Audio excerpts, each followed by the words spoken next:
আলহামদুলিল্লাহ, মহান রব্বুল আলামিনের দরবারে অসংখ্য শুকরিয়া। আল্লাহ পাক রব্বুল আলামিন পবিত্র জুমার দিন আল্লাহর পবিত্র গুরু মসজিদে আমাদেরকে আসার এবং বসার তৌফিক দান করেছেন। সেই হিসাবে মহান রব্বুল আলামিনের দরবারে শুকরিয়া আদায় করি। আলহামদুলিল্লাহ। আজ পবিত্র জিলকদ মাসের শেষ শুক্রবার। আজকে হচ্ছে জিলকদ মাসের 28 তারিখ। সোমবার থেকে পবিত্র জিলহজ মাস শুরু। সুতরাং আমাদের একদম নিকটবর্তী সময় জিলহজ মাস আমাদের নিকটবর্তী। পবিত্র জিলহজ মাস হচ্ছে আরবি বৎসরের শেষ মাস। আল্লাহ পাক রব্বুল আলামিন প্রত্যেক মাসে কিছু না কিছু মর্যাদা রয়েছে। তারই মধ্যে পবিত্র জিলহজ মাসের প্রথম 10 দিনের মর্যাদা মহান রব্বুল আলামিনের নিকট অন্যতম। সেই হিসাবে আমাদের নিকটবর্তী হয়েছে জিলহজ মাস। সেই জিলহজ মাসের প্রথম 10 দিন সম্পর্কে মহান রব্বুল আলামিন কুরআন শরীফের মধ্যে বলেন, ওয়াল ফাজরি ওয়া লায়ালিন আশর। আল্লাহ পাক রব্বুল আলামিনের কসম করে শপথ করা ওয়াল ফাজর, ফজরের কসম। কোন ফজরের কসম? এই ফজর বলতে মুফাসসিরিনদের মধ্যে দুই গ্রুপ। এক গ্রুপের মধ্যে প্রত্যেক ফজরের কসম আল্লাহ পাক রব্বুল আলামিন দেখাইছেন, কারণ প্রত্যেক ফজর দিন এবং রাতের মধ্যে সর্বোত্তম সময়। এই জন্য আল্লাহ পাক রব্বুল আলামিন ওয়াল ফাজরি দিয়া ফজরের কসম দেন। ফজরের সময়টা খুবই গুরুত্বপূর্ণ, যার কারণে যেই মানুষ ফজরের সময় উঠতে পারল সেই ভাগ্যবান, সে বরকত হাসিল করতে পারল। আর যে ফজরের সময় উঠতে পারল না, সে সৌভাগ্যবান নয়, ফজরের বরকত সে পাইল না। 2 নম্বর আয়াতের মধ্যে আল্লাহ পাক রব্বুল আলামিন ওয়া লায়ালিন আশরিন, 10 রাতের কসম, 10টা রাতের কসম। এই 10টি রাত বলতে বিশিষ্ট বিশিষ্ট মুফাসসিরিনদের মতে এই 10 রাত হচ্ছে পবিত্র জিলহজ মাসের প্রথম 10 রাত, যেই মাসটা আমাদের সামনে। এই জিলহজ মাসের মধ্যে আল্লাহ পাক রব্বুল আলামিন অনেক কল্যাণ, অনেক বরকত এবং আল্লাহর নির্দিষ্ট কিছু বিধিবিধান পবিত্র হজ্জের মতো গুরুত্বপূর্ণ ইবাদত, পবিত্র কুরবানির মতো গুরুত্বপূর্ণ ইবাদত, আইয়ামে তাশরিকের মতো গুরুত্বপূর্ণ ইবাদত, পবিত্র ঈদুল আজহা মতো পবিত্রপূর্ণ ইবাদত এই জিলহজ মাসের 10 দিনের ভিতরেই রাখছে। যেই কারণে আল্লাহ পাক রব্বুল আলামিন এর গুরুত্ব বুঝাইতে গিয়া আল্লাহ নিজে কসম খাইয়া কইরা ওয়া লায়ালিন আশরিন, 10 রাতের কসম মানা। জিলহজ মাসের 10 তারিখ, 1 তারিখ থেকে নিয়ে 10 তারিখ পর্যন্ত এই 10 রাতের কসম করিয়া আল্লাহ পাক রব্বুল আলামিন বুঝাইতেছে এরা যে এই 10টা রাত আমি আল্লাহ পাক রব্বুল আলামিনের কাছে গুরুত্বপূর্ণ। সুতরাং তোমরা এই 10 রাত অথবা এই 10 দিনকে তোমরা যেন অবহেলা করিয়া অচেতন অবস্থায় না কাটাও। আল্লাহ রাসূল সাল্লাল্লাহু আলাইহি সাল্লাম বলেন, আফদালু আইয়ামিদ দুনিয়া, দুনিয়ার মধ্যে সর্বোত্তম দিন সমূহের মধ্যে আইয়ামুল আশর, 10 দিন। কোন 10 দিন? আশারা জিলহিজ্জা, জিলহিজ্জার 10 দিন। আস্তা দুনিয়ার মধ্যে সর্বোত্তম দিনের মধ্যে 10টা দিন আল্লাহ রাসূল সাল্লাল্লাহু আলাইহি ওয়াসাল্লাম। আমরা একবার বলি সুবহানাল্লাহ।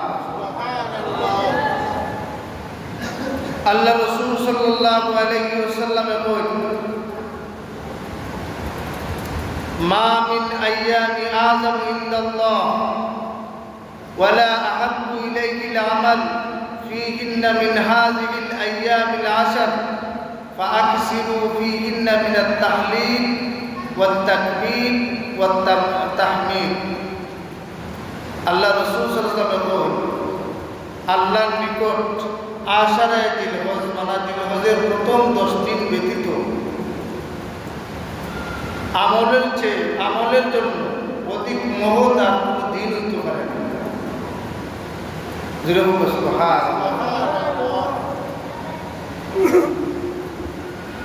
সুতরাং আল্লাহ পাক রব্বুল আলামিনের নিকট যেহেতু প্রিয় এই দিনগুলা, এই জন্য আল্লাহ রাসূল সাল্লাল্লাহু আলাইহি ওয়াসাল্লাম তোমরা এই দিন বেশি বেশি করে মিনাত তাহলিল, তোমরা পড়ো লা ইলাহা ইল্লাল্লাহ, লা ইলাহা ইল্লাল্লাহ, লা ইলাহা ইল্লাল্লাহ। কলিমার মধ্যে সর্বোত্তম কলিমা হচ্ছে লা ইলাহা ইল্লাল্লাহ। মান ক্বালা লা ইলাহা ইল্লাল্লাহ দাখালাল জান্নাহ, যে মরণের সময় শেষ বাক্যটা লা ইলাহা ইল্লাল্লাহ হবে, সে সরাসরি জান্নাতের মধ্যে যাবে। সুবহানাল্লাহ। এজন্য জিলহজের প্রথম 10 দিন আমরা বেশি বেশি করে লা ইলাহা ইল্লাল্লাহর জিকির করতাম। 2 নম্বরে আল্লাহ পাক রব্বুল আলামিনের হাবিব মুহাম্মদুর রাসূলুল্লাহ বলেন আত-তাকবীর, তোমরা তাকবীর দেও বেশি বেশি করে। তাকবীর, তাকবীর কি? আল্লাহু আকবার, আল্লাহু আকবার, আল্লাহু আকবার, আল্লাহু আকবার। আমরা তাসবিহ পড়তাম লা ইলাহা ইল্লাল্লাহ, তাসবিহ পড়তাম আল্লাহু আকবার, আল্লাহু আকবার, আল্লাহু আকবার, এই তাসবিহ পড়তাম। এরপরে আল্লাহ রাসূল সাল্লাল্লাহু আলাইহি ওয়া সাল্লাম জিলহজ মাসে গেলে তোমরা বলতাম তাহমিদ বেশি বেশি করি, পড়ো আলহামদুলিল্লাহ, আলহামদুলিল্লাহ, আলহামদুলিল্লাহ। সুতরাং আগামী সোমবার থেকে, সোমবার বলতে আগামী রোববার দিবাগত রাত থেকে পবিত্র জিলহজ মাস শুরু। আমরা এই হাদিসের উপরে আমল করতাম। আগামী রোববার দিবাগত রাত থেকে বেশি বেশি করি লা ইলাহা ইল্লাল্লাহ, লা ইলাহা ইল্লাল্লাহ, আল্লাহু আকবার, আলহামদুলিল্লাহ আমরা জিকির করতাম। ইনশাআল্লাহ আল্লাহ আমাদের তৌফিক দান করুন, আল্লাহুম্মা আমিন। আল্লাহ রাসূল সাল্লাল্লাহু আলাইহি সাল্লামের আরেকটা হাদিস, জিলহজ মাসের বরকত বুঝাইতে গিয়ে হযরত উম্মে সালমা রাদিয়াল্লাহু তাআলা আনহা থেকে বর্ণিত আন্নান নবী সাল্লাল্লাহু আলাইহি ওয়াসাল্লাম করা ইজা রাআইতুম হিলাল জিল হজ্জা, যখন তোমরা জিলহজ মাসের চাঁদ দেখবা, যখন তোমরা জিলহজ মাসের চাঁদ দেখবা, মানে রবিবার দিবস তো রাত সন্ধ্যাবেলা, শনিবার গিয়া রবিবার দিন হতো সন্ধ্যাবেলা যখন চাঁদ দেখবা, জিলহজ মাসের চাঁদ, ওয়া আরাদা আহাদাকুম আন ইউজাহি ফালইউমসিক আন শা'রি ওয়া আসফারা, তোমরা তোমাদের নখ চুল কাটা বন্ধ করে দেবে।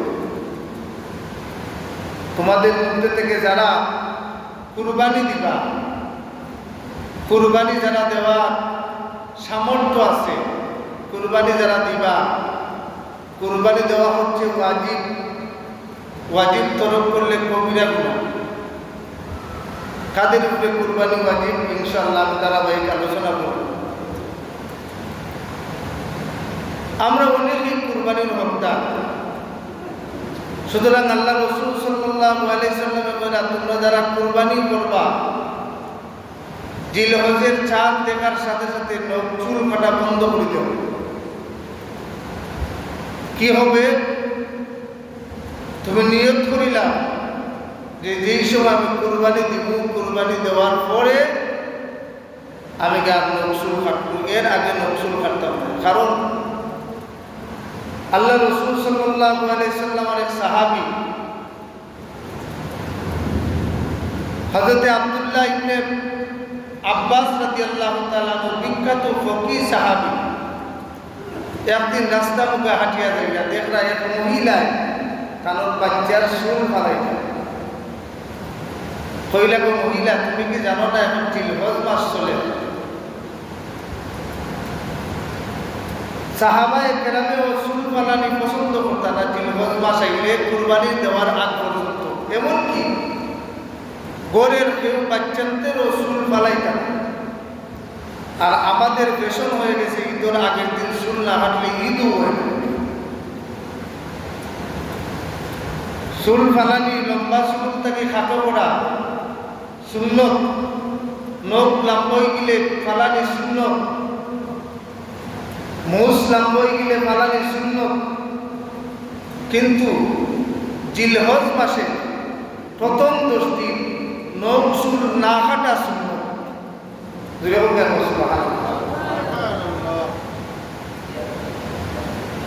মুছ এবং চুল, নখ জিলহজ মাসের প্রথম 10 দিন না কাটা সুন্নত।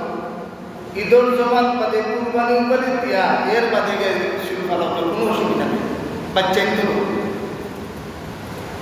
এটা আল্লাহ রাসূল সাল্লাল্লাহু আলাইহি ওয়াসাল্লাম যতদিন দুনিয়ার পাশে আসলাম এর উপরে আমল করছেন এবং সাহাবায়ে কেরাম এর উপরে আমল করছেন। আল্লাহ রাসূল সাল্লাল্লাহু আলাইহি ওয়াসাল্লাম বলেন, যখন জিলহজ মাস হয়, এই জিলহজ মাসে তোমরা কদর করো। কিভাবে কদর করো?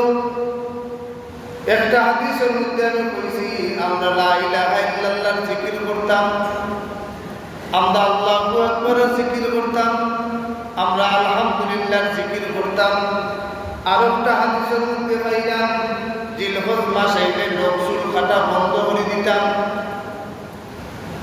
কার জন্য নকশুল কাটা বন্ধ? বলে যারা কুরবানি দিবা। তবে আরো একটা হাদিস আছে, আরো একটা হাদিস, যে কোনো মানুষ যদি কুরবানিও না দেয়, সে যদি নিয়ত করি আল্লাহ আমার তো তৌফিক নেই, আমি কুরবানির দাম পারলাম না, তবে তোমার নবীর হাদিসের উপরে আমল করা হবে, জানিও নকশুল খাটতাম না। আল্লাহ রাসূল সাল্লাল্লাহু আলাইহি ওয়াসাল্লাম ওই ব্যক্তি কুরবানি দিয়ে দিলা সওয়াব হইব, ওই ব্যক্তি আলা কুরবানি দেওয়া সওয়াব হইব। সুবহানাল্লাহ। আচ্ছা, এটা বাড়ি কোনো কাম না, কিন্তু বাড়ি কোনো কাম না, লোক কাটতাম না।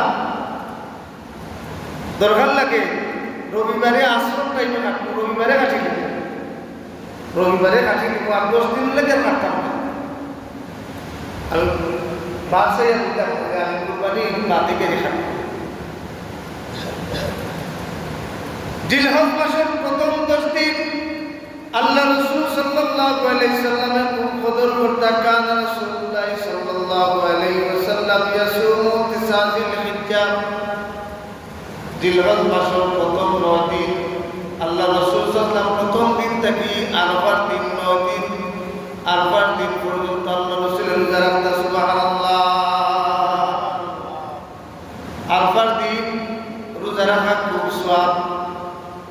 আর কেউ যদি প্রথম দিন থেকে বলে সারা 9 দিনে রোজা রাখতাম, তার আরো বেশি সওয়াব।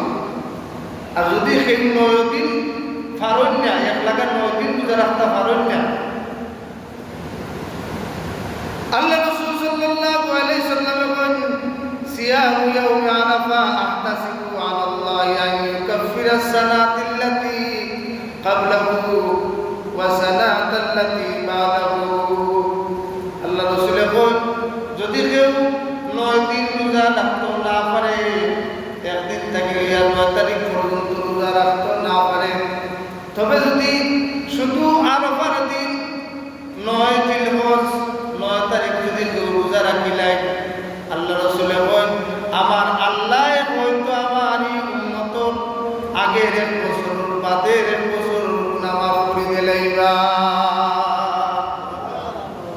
9টা যদি না রাখতাম পারি, কমপক্ষে একটা রাখতাম পারি, কইবা মহিলা মনে কইবা, ভিডিও করে কইবা, যার পর দিন মহিলা বলে তারা আসলে রোজা রোজা একটু বেশি রাখেন।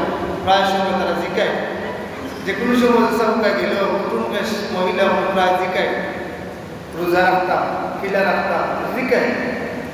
কিন্তু আমরা পুরুষ বল খুব কম রাখি, আমরা চেষ্টা করতাম, সুন্দর হাদিসের উপরে আমল করতাম।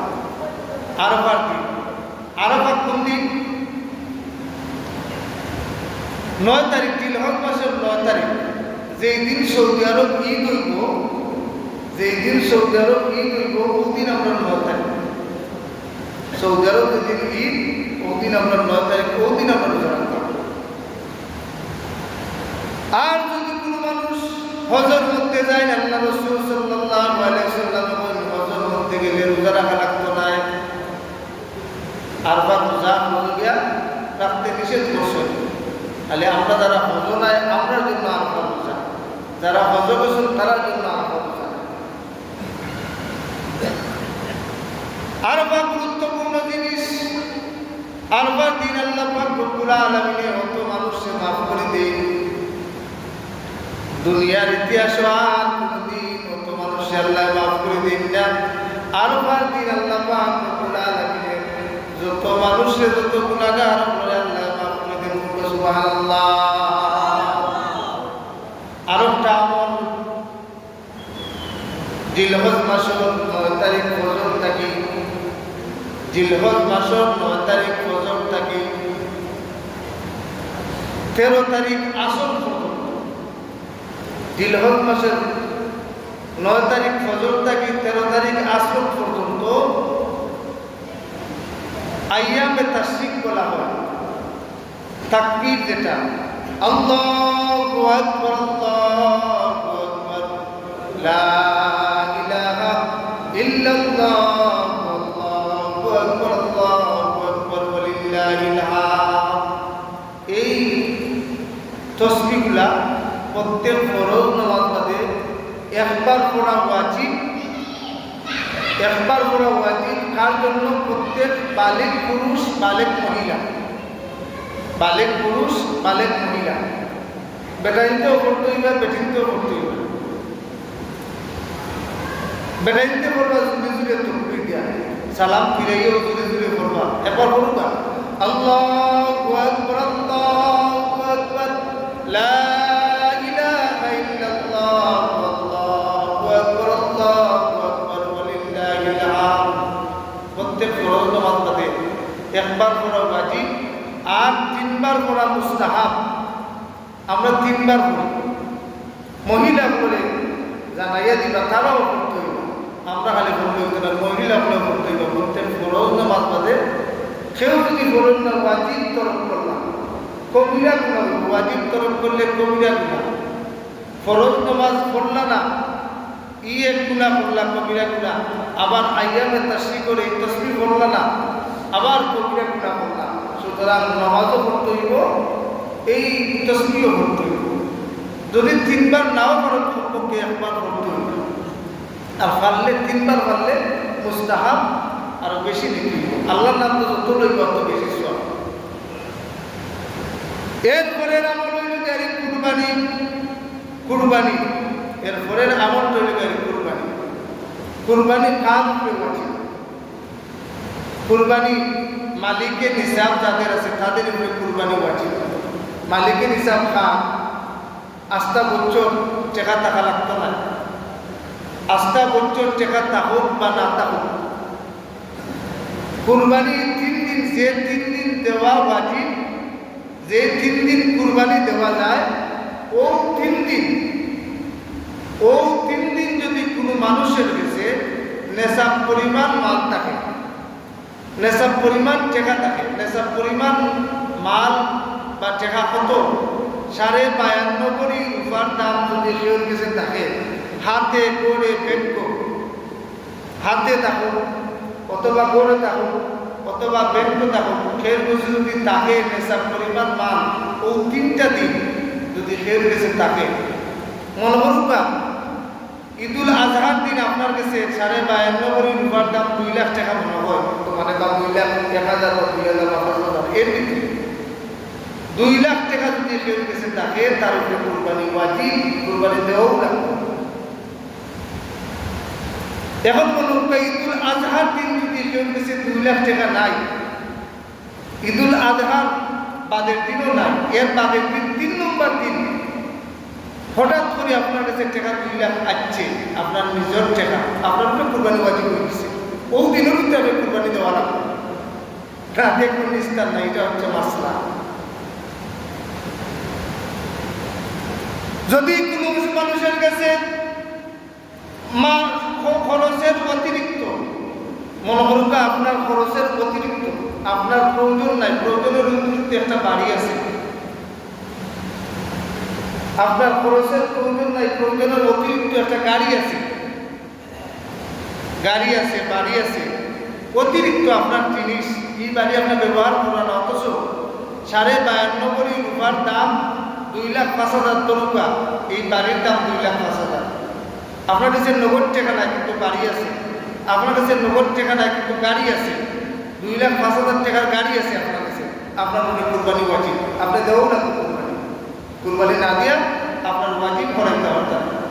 এখন কত হইল গাড়ি কুরবানি ওয়াজিব 2 লাখ টাকা, এখন কি 2 লাখ টাকার গরু আনিতে দিলে না, 2 লাখ টাকার গরু লাগতো না। আপনি 2,05,000 টাকা আপনার কাছে আছে, উদাহরণস্বরূপ 5,000 টাকা দিয়ে একটা বেড়া, 5,000 টাকা দিয়ে একটা বেড়া এটা আপনার নামে কুরবানি করিল, আপনার কুরবানি আপনার যেরকম সুবহানাল্লাহ। কঠিন হয়েছিনি না, কঠিন না, সহজ হয়ে গেছে। 5,000 টাকা 6,000 টাকা দিয়ে মেরামেরি কিনতে নিলে মেরামেরি বকরিদ যাওয়ার দরকার না, বকরিতে একটু দাম বেশি। মেরামেরি ওয়ালি লোক আইনা আপনি কোরবানি দেবো বললে ও তো ওয়াজিব থেকে আপনি বাঁচতা। আর যদি কারণ আল্লাহ রাসূল সাল্লাল্লাহু আলাইহি সাল্লামে কুরবানি করতাম, দুম্বা কুরবানি করতাম, সুন্দর শিংওয়ালা দীক্ষা, সুন্দর পশু দীক্ষা, মোটা তাজা দীক্ষা কুরবানি করতাম। মোটা তাজা কুরবানি করতে গিয়ে আমরা অহংকার হারাইতাম না।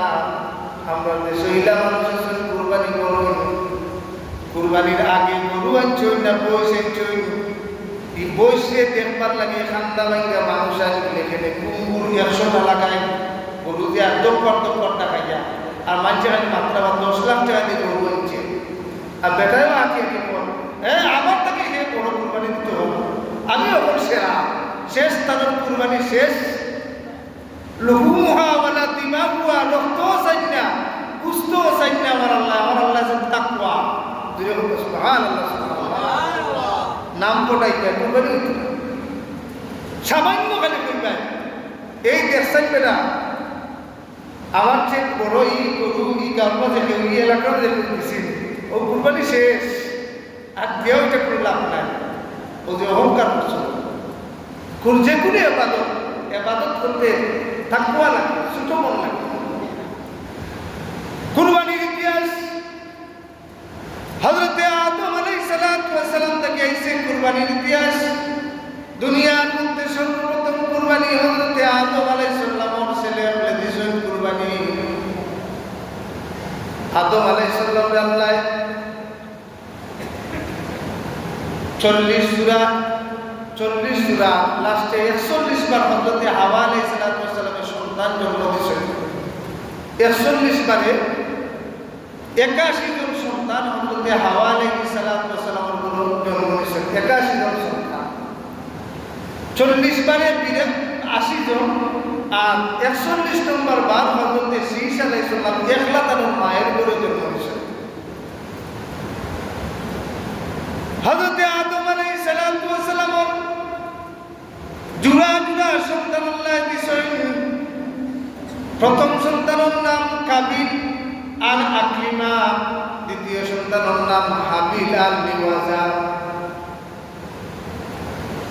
দুইবারে 4 জন সন্তান।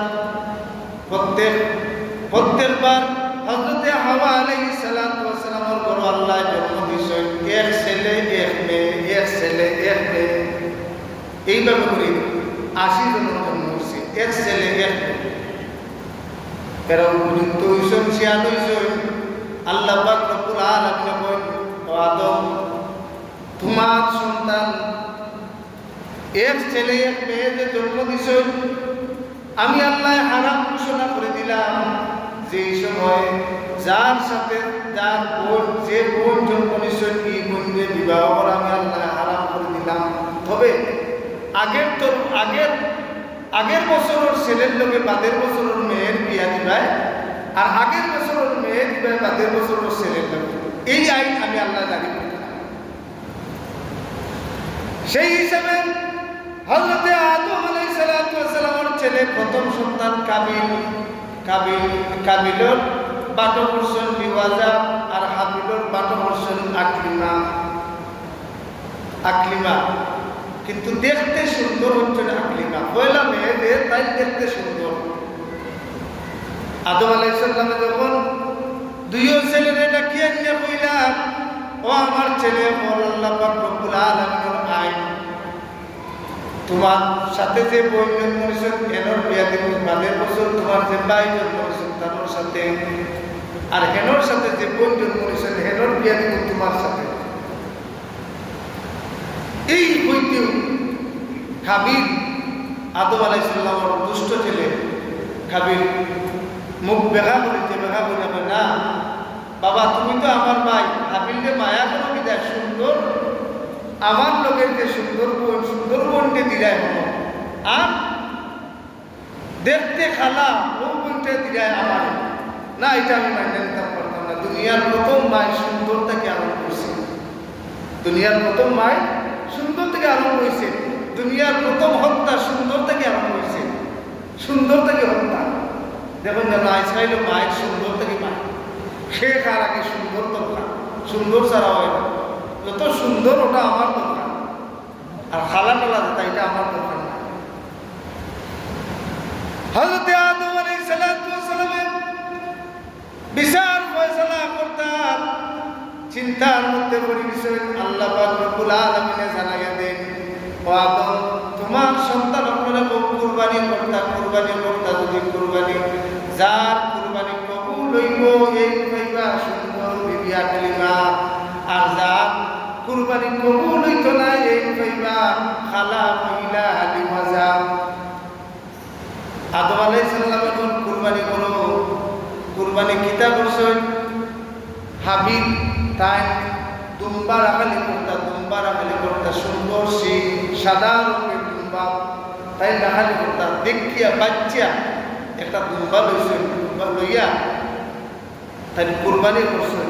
গুনাহ করছেন, মিনার পাহাড়ের উপরে কুরবানি করিয়া।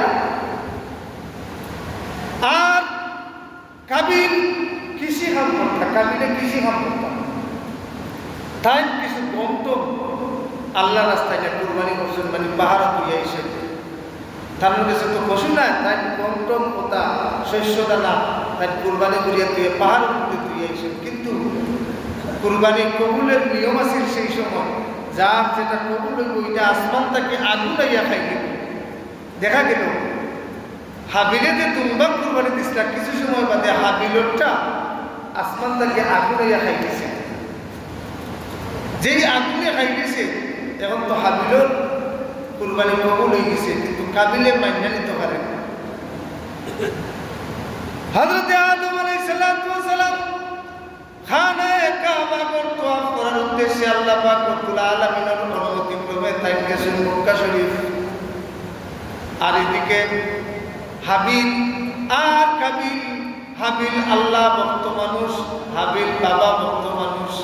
বাবা যেটা বল হাবিলে মানব। এখন কাবিল খুব হিংস্র, যেহেতু সুন্দরবন আমি পাইলাম না, হিংস্র কাবিল। কাবিলের কত হইল, হাবিল তোমার আমি আর দুনিয়ার রাখতাম, দুনিয়াতে আমি রাখতাম না, দুনিয়ার যদি না রাখি মানে মারতাম কিলা। এই সময় এখন পর্যন্ত কোনো মানুষ দুনিয়ার মারা গেছিল না, মানে মারতো কিলা কেন চিনে না। শয়তানের মানুষের রূপ ধরিয়া দুইটা ঐতিহাসিক বর্ণনা দুইটা আমি পাইছি। একটা পাইছি শয়তানের মানুষের রূপ ধরিয়া একটা সাপরে পাথর দিয়ে চাপা দিয়া মারছে, পাথর দিয়ে মাথার মধ্যে মারছে। আর হাবিল কাবিলে এটা দেখছে। আর আরেকটা আমি পাইছি, আরেকটা মধ্যে পাইছি যে কিনা শয়তানে একটা ফাঁকির কল্যার মধ্যে দুইটা পাথর দিয়ে মারছে। এটা হাবিল কাবিলে দেখছে। কাবিলে দেখে কইরে আমি তো মারবার পথ পাই গেছি, তো কইয়া কিভাবে মানুষ মারবার পথ আমি তো কইয়া পাই গেছি। ও সে কাবিলকে পাথর দিয়া মারছে, মারিয়া 1 বছর লাশ আন্দোলন লইয়া করছে। অনেক কিতাব দুনিয়ার সর্বপ্রথম হত্যাকারী কাবিল, দুনিয়ার সর্বপ্রথম যে মারা গেছেন তাই হাবিল। পাথর দিয়ে মারছে, মারার বাদে এমন রাখার কোনো জায়গা নাই, কিভাবে রাখতো, কিতাব করতো। তখন আল্লাহ পাক রব্বুল আলামিনের হুকুমে 1 বছর বাদে কাবিলে বাইর লাশটা লইয়া এক মরুভূমির মধ্যে বইয়া বাইর লাশ কিতা করতো টুকাইয়া পারনা, কই রাখতো। এই টুকাইয়া যখন পারনা তখন তার চোখের সামনে দেখে দুইটা কাক, একটা খাওয়ায় আর একটা খাওয়ারে মারছে। মারিয়া আর ফাউ দিয়ে আটকাইয়া কাত করছে, কাত করিয়া ও মরা খাওয়াটারে গাতের মধ্যে ফেলাইয়া তাদের মাটি দিলাইছে। এটা কাবিলে দেখছে, দেখে কইরে আমি 1 বছর ধরে লইয়া আনটা মতো সহজ। ও বাদে নিজে কাত করতে হাবিলকে খবর দিছে। ও দুনিয়ার সর্বপ্রথম খবর হচ্ছে গেরি হাবিলর কিলা খবর দিন কই থেকে এসে হাবিল থেকে এসে এই সর্বপ্রথম খবর আদম আলাইহিস সালামের জমানা থেকে। সুতরাং আমার কথাটা আছে যে কুরবানি আল্লাহ আল্লাহ পাক রব্বুল আলামিনের কাছে দেওয়া লাগবো অহংকার করিয়া নাই, গর্ব করিয়া নাই, নিয়ত সহি করিয়া তাকওয়াবান মানুষের কুরবানি আমার আল্লাহ কবুল করেন, যেভাবে হাবিলের কুরবানি কবুল করছেন। 2 নম্বরে কুরবানির ইতিহাস, যেটা চমকানো ইতিহাস, যে ইতিহাসে হৃদয় কাঁপিয়া উঠে, যে ইতিহাস আমাদের জন্য মরণের আগ পর্যন্ত অনুপ্রেরণা দিব। হযরত ইব্রাহিম আলাইহিস সালাম ছেলে হযরত ইসমাঈল আলাইহিস সালামের কুরবানির ইতিহাস। আর এই ইতিহাসটাকে আমরা কিন্তু কুরবানি করি ঠিক, আমরা যে কুরবানি করি এই কুরবানিটা কিন্তু আদম তাকে মানে হাবিল কাবিলের অনুযায়ী নাই। আমরা কিন্তু কুরবানি করি ইব্রাহিম আলাইহিস সালামের দেখিয়া, আমরা কিন্তু কুরবানি করি ইসমাঈল আলাইহিস সালামের দেখিয়া। ইব্রাহিম আলাইহিস সালামের অন্তর জেলা আছিল, ইসমাঈল আলাইহিস সালামের অন্তর জেলা আছিল, এবং ইব্রাহিম আলাইহিস সালামের জেলা কুরবানি করছেন বলে আমরা কুরবানি করা লাগে। যাই হোক, ইনশাআল্লাহ আগামী শুক্রবারে এর আলোচনা করব ইনশাআল্লাহ, আল্লাহ যদি তৌফিক দান করেন। তবে আমার কথার শেষ কথাটা হইল গেল, কুরবানি একটা খুব গুরুত্বপূর্ণ ইবাদত। কুল্লু শারাতিন হাসানা। আল্লাহ রাসূলের সাহাবী বলে জিজ্ঞাসা, মাল আদাহি ইয়া রাসূলুল্লাহ, কুরবানির মধ্যে ফজিলত কিটা? আল্লাহ রাসূল বলেন, কুরবানির মধ্যে ফজিলত হইল গেল, কুরবানির যতটা পশম থাকবো, কুরবান থাকবো পশু, কতটা নেকি আল্লাহ তোমার নামায় আমাদের মধ্যে দান করবো। সুবহানাল্লাহ। কুরবানি আমরা দিতাম, আবারও বললাম কুরবানি খান উপরে ওয়াজিব, কুরবানি ওয়াজিব। ব্যবসা করিয়া টাকা তোকা, আর গরু বেচা টাকা তোকা, আর চাকরি করিয়া টাকা তোকা, যে জেলেও টাকা তো হালাল টাকা। যদি 2,05,000 সাধারণ কম বেশ হইতে পারে, আপনারা রুফার দাম জান বা 52.5 রুফার দাম 2,05,000, 7,000 বা 3,000 এর বিক্রি থাকবো, আশেপাশে থাকবো, যার কাছে থাকবো তার উপরে কুরবানি ওয়াজিব। কিন্তু কুরবানি দিতে গিয়ে আপনি সারা টাকা শেষ করার দরকার নাই, বলে 2 লাখ আছে আমার কাছে, 2 লাখ দিতে লাগে না, 2 লাখ শেষ করার দরকার নাই। আপনার তৌফিক মান 5-10,000 টাকা দিন, বেড়া দুম্বা ছাগল মেরামেরি যেতে পারো আপনি একটা কুরবানি দিবা, এক নামে আপনার নামে কুরবানি দিবা। এইভাবে যদি কোনো মহিলার কাছে ওর টাকা থাকে, মনে করুকা কোনো মহিলা ঈদের দিন মহারানা সামনে দিছেন, মহারানা সামনে ঈদের দিন মহিলার এত দিছেন, এই মুহূর্তে মহিলা মালিক হয়ে গেছেন, সাথে সাথে মহিলার উপরে কুরবানি ওয়াজিব হয়েছে, মহিলায় কুরবানি দেওয়া লাগে। বিদেশ থেকে সামনে টাকা দিন, টাকা দিয়া যদি কোনো মহিলায় স্বামীরে না জানাইয়া যদি নিজের মালিকানা দিন বাজার থাকি তাই 2,000 করে বাঁচাইয়া 2,05,000 টাকা পর্যন্ত কই দিছে কোনো মহিলা, ইলা যদি তাকে এই মহিলার উপরেও কুরবানি ওয়াজিব, এই মহিলার উপরেও কুরবানি ওয়াজিব, মনে রাখবা। তো সুতরাং এখন কত লোকেরই আমার গরু খালি আছে, মোটামুটি চলে খাইরাম চলরাম, কোনো অসুবিধা নাই, আমার কাছে নগদ টাকা নাই, একটু আগে আমি বলছি। অতিরিক্ত যদি কোনো গরু থাকে, 2 লক্ষ টাকার উপরে গরু আছে, অতিরিক্ত আছে আপনার কাছে গরু আছে অতিরিক্ত 2 লক্ষ টাকা, যেটা আপনার খামখাজ বাদে এটা অতিরিক্ত। সুতরাং এই 2 লক্ষ টাকার গরু থাকলেও আপনি কুরবানি দেওয়া লাগবে। সুতরাং আমরা আসুক কুরবানির মাসলাটা আমরা বানানিকে বোঝার দরকার। আল্লাহ পাক রব্বুল আলামিন আমরা তৌফিক দান করুক। কুরবানি আমরা সবে দিতাম, আমরা আল্লাহ দেবার তৌফিক দান করুক সবে হোক, আল্লাহুম্মা আমিন। আর যদি মনে করেন ব্যাংক টাকা দিয়া ভাড়া কাপড় লাগাইয়া সরে বছর একটা মানুষে বুঝায় আমার কাছে টাকা নাই পয়সা নাই, আরে ভাই তোমার কাছে নাই মানছে জানেন, তুমি ভাড়া কাপড় কিনলে তোমার কাছে নাই, আল্লাহ তো জানো তোমার কাছে আছে, বুঝলেন না? আল্লাহ তো জানো ভাড়া কাপড় লাগাইয়া তো তোমার প্রত্যেক মাসে ইনকাম আছে 40-50,000 টাকা, আর এমন এক অবস্থা কুরবানি দেওয়ার সময় তুমি নাই লাগে, তুমি লিবাই চিনলে তোমার মাঝে কোনটা লাগে, এমন হালতে তুমি চলাফেরা করো কেন? কালকে আমাদের মজানো তুমি তো ভাব দিবা, পোশাক কিনবার টাকা আছে তোমার কাছে, কিনো না, কালকে আমাদের মজানো এই কিফরতার লাগে তুমি জবাব দিবা। আল্লাহ পাক রব্বুল আলামিন কুরবানি করার তৌফিক দান করুক। আমি আবারও কইলাম 52.5 কোটি রুপার দাম আপনারা জানবা, 52.5 কোটি রুপার দাম 2,05,000 অথবা 10,000 বা 7,000 এর আশেপাশে হইব। যাদের কাছে 2,05,000 অথবা 7,000 টাকা থাকবো তাদের উপরে কুরবানি ওয়াজিব।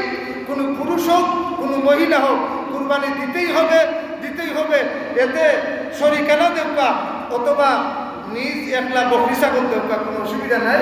কুরবানি আপনি দিতে হবে, শরীকানা এক নাম দিলেও হইব অথবা বকরি একটা দিলেও হইব অথবা মেরামেরি একটা দিলেও হইব। তবে মেরামেরি বকরি এদের বেলায় 1 বছর বয়স হতে হবে। 1 বছর বয়সের বাচ্চা আপনি দেওয়া লাগবে, 1 বছরের কম দেওয়া দিতে না। তবে মেরির ক্ষেত্রে একটা মাসলা আছে, দুম্বার ক্ষেত্রে একটা মাসলা আছে। যদি 6 মাসের বাচ্চা হয় আর অন্তত মানুষের দিককে হয় যে এটা 6 মাসের হইলে বা দেখতে কিন্তু 1 বছর লাগে, তাহলে 6 মাসের বাচ্চা দিয়ে কুরবানি দেওয়া যাবে। আর গরুর কুরবানি দিতে হলে 2 বছর লাগবে, আর উট কুরবানি দিতে হলে 5 বছর লাগবে। 5 বছরের কম উট কুরবানি দেওয়া যাইতো নাই, 2 বছরের কম গরুতে কুরবানি দেওয়া যাইতো নাই। তবে আমরা দেশে একটা চলমান আছে, দাঁতিছে না দাঁতিছে না, দাঁতের লোকের লোক নাই, বছরের লোকের লোক। ওগুলা আপনারা যদি মনে করেন যে 2 বছর হইলে দাঁতি যায়, সে তো অসুবিধা না। দাঁতের লোকের লোক নাই, 2 বছর হতে হবে। সে সাক্ষ্য দিবা, যেই গরু বেচবা যেই গরু ফালবা তাই সাক্ষী দিবা যে আমার গরু এটা 2 বছর বয়স আছে। তারও সাক্ষী কার্যকর মান্য নেওয়া দেখবো, আশেপাশে কেউ বললে মান্য নেওয়া দেখতো না। যার গরু